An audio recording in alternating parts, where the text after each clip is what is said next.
Hey, this is Lab 4 for Physics 2212. A brief introduction to this lab.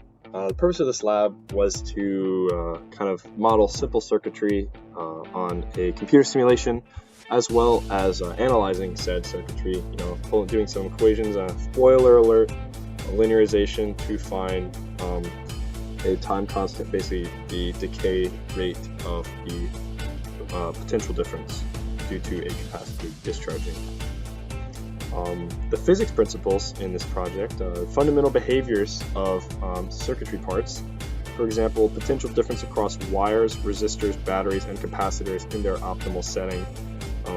Wires having zero resistance, resistors having a set constant resistance, batteries having a potential difference, hence the name, and capacitors with charging and discharging between two oppositely charged plates.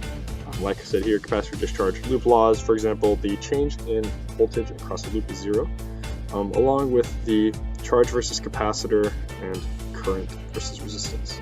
System is the circuitry components, and the surroundings is everything else.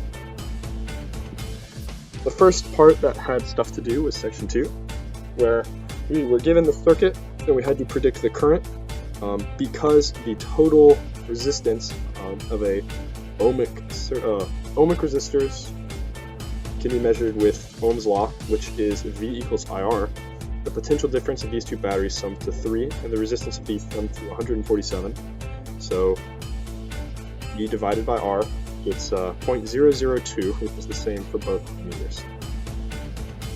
If the ammeters are placed by a voltmeter, the voltage is equal to the battery, and but current is 0 due to high resistance of voltmeter. So, for example, it was one of the parts was saying to take one of the ammeters out and replace it with a voltmeter. Because a voltmeter is extremely high resistance, it stops the current mostly and just picks up potential difference, which is why they're usually used in parallel to not affect the circuit.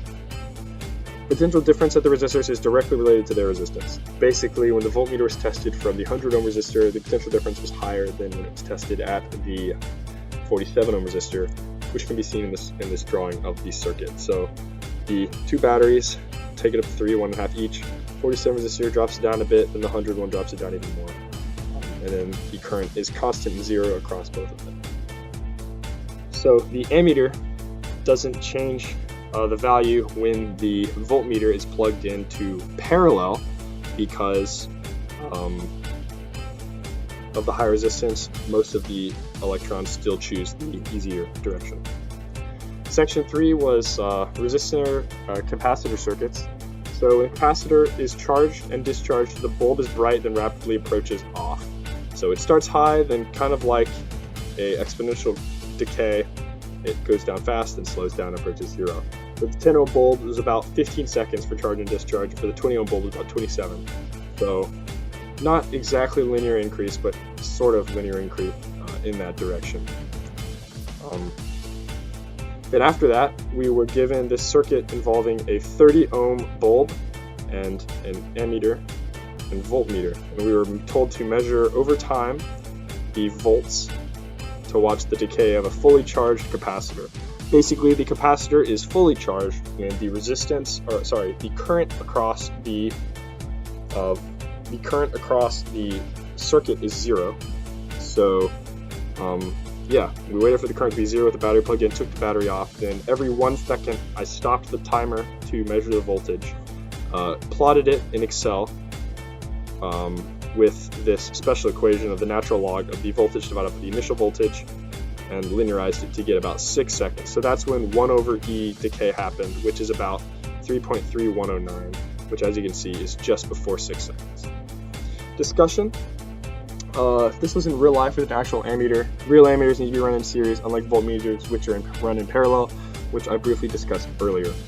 And the other question, if you were doing this in real life, used a real battery and a real capacitor with no resistor in the circuit, how quickly would our ideal model predict the capacitor to reach full charge? So the capacitor would reach full charge almost instantly because resistance in wires, although it exists in real life, it is extremely small. And if the capacitor is not rated for the potential difference, it might blow or pop based on the rapidness of it charging. So something to think about. Thank you.